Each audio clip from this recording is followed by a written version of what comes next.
Hello YouTubers, how are you today? I hope you're doing good.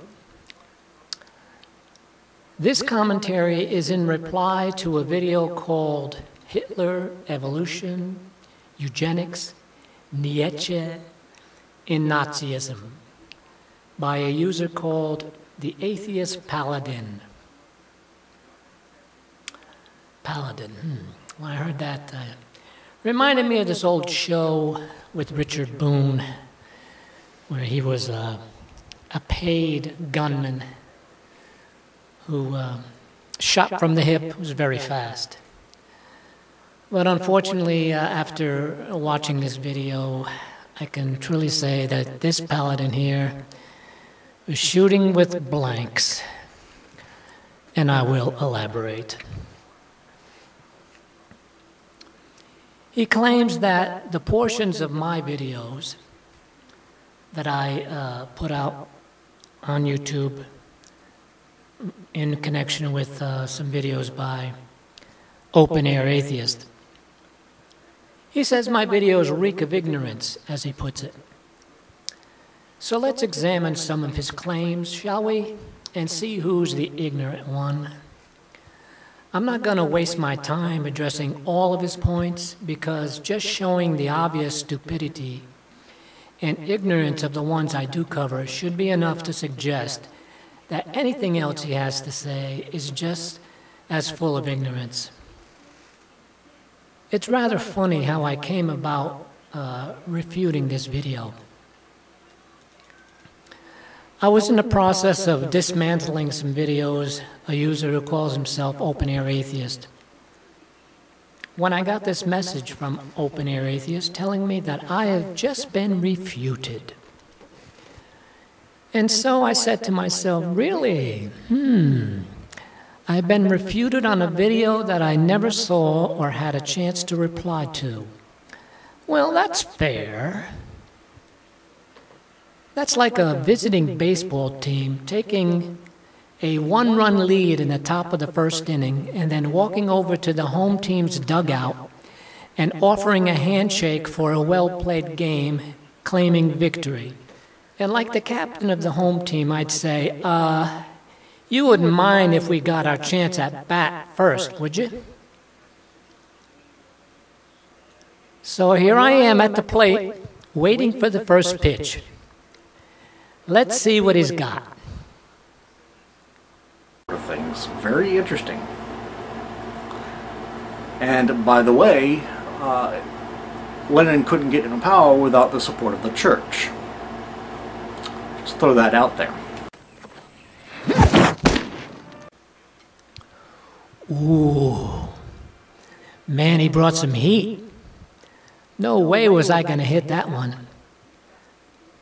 Meaning, there was nothing there to refute or disagree with. I agree totally.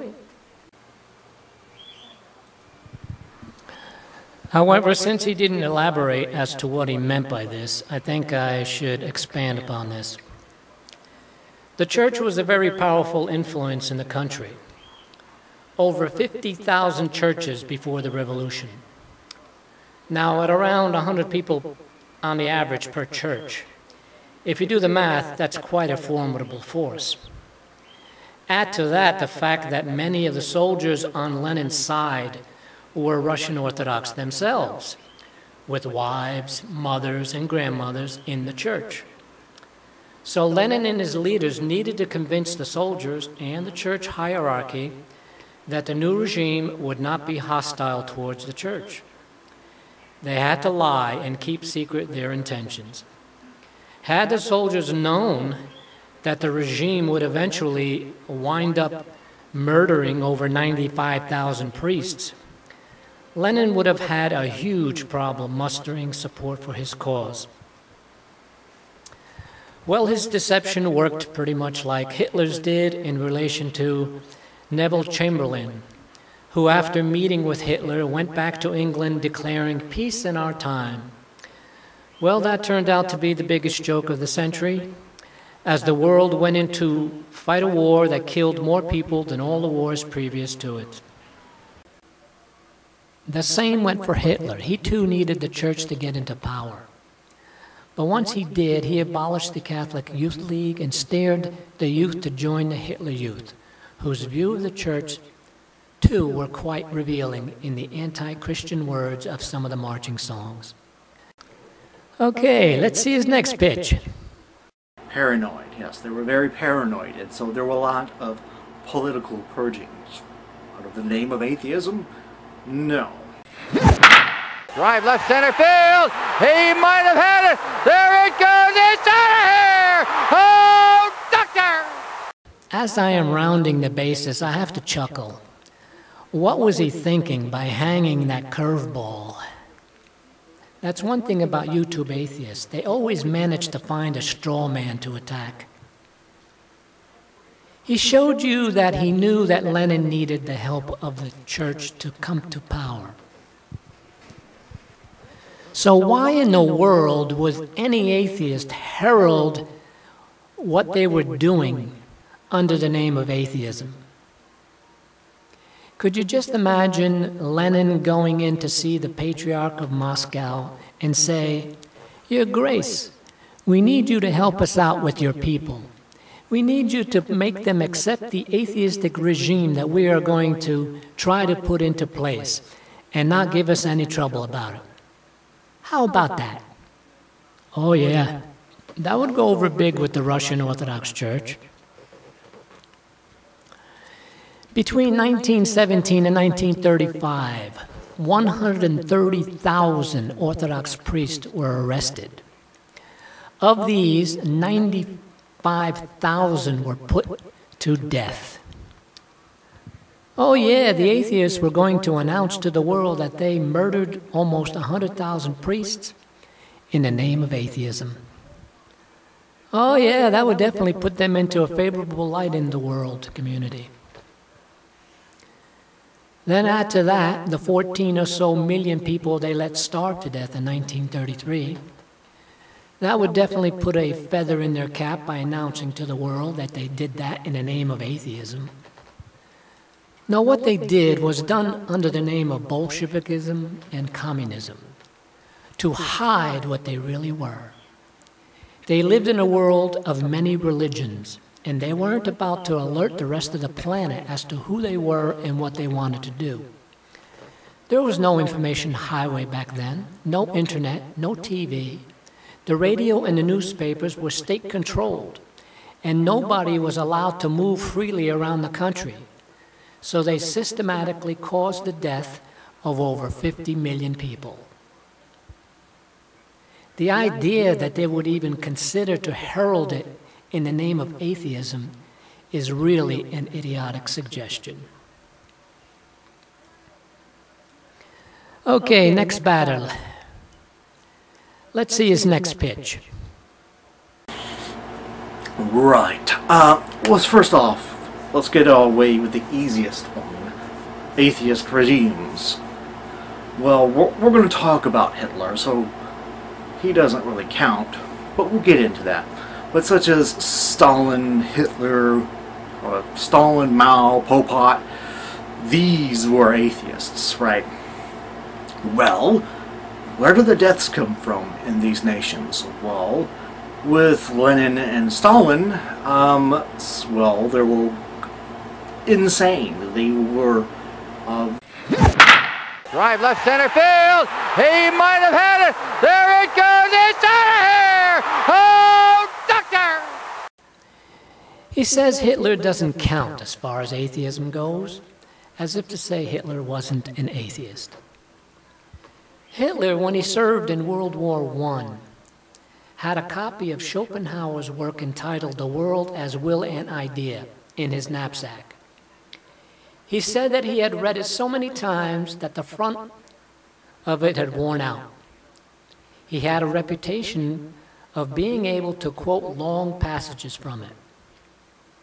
Schopenhauer was an atheist, and his work influenced Hitler's life, as he obviously wouldn't be putting to memory his works if it didn't.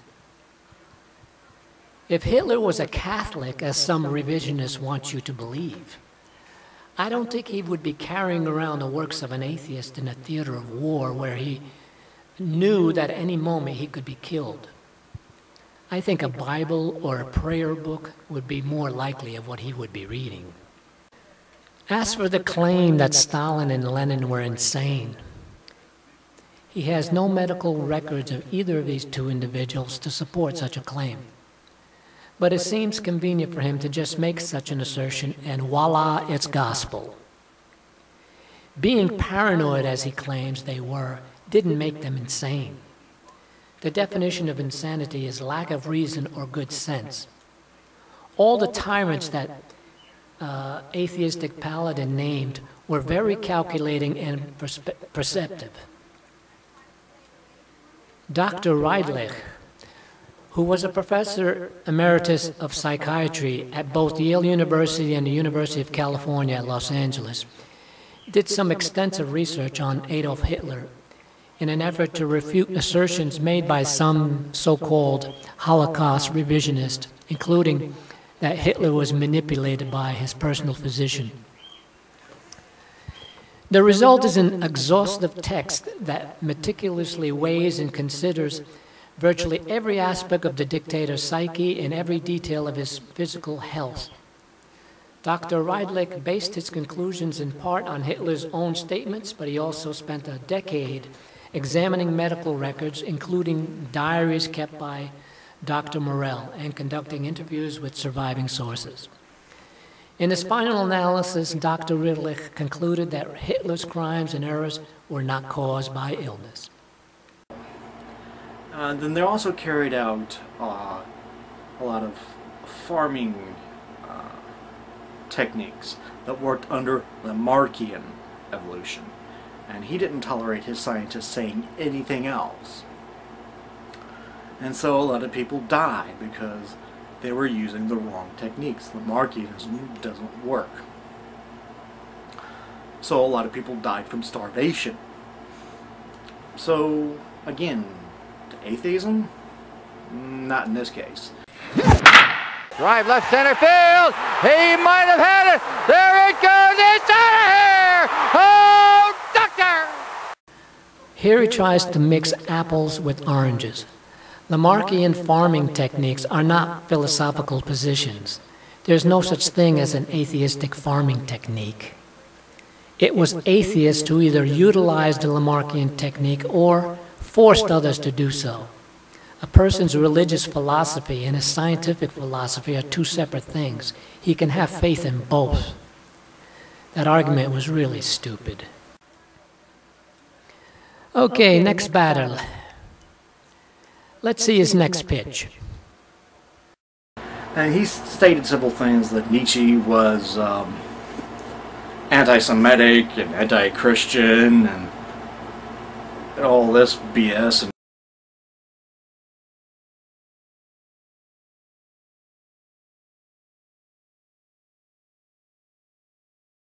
here he claims that to say Nietzsche was anti-Christian was BS. Well, let me quote you from Nietzsche, shall we? And I quote, "Christianity is called a religion of pity. Pity stands opposed to the tonic emotions which heighten our vitality. It has a depressing effect.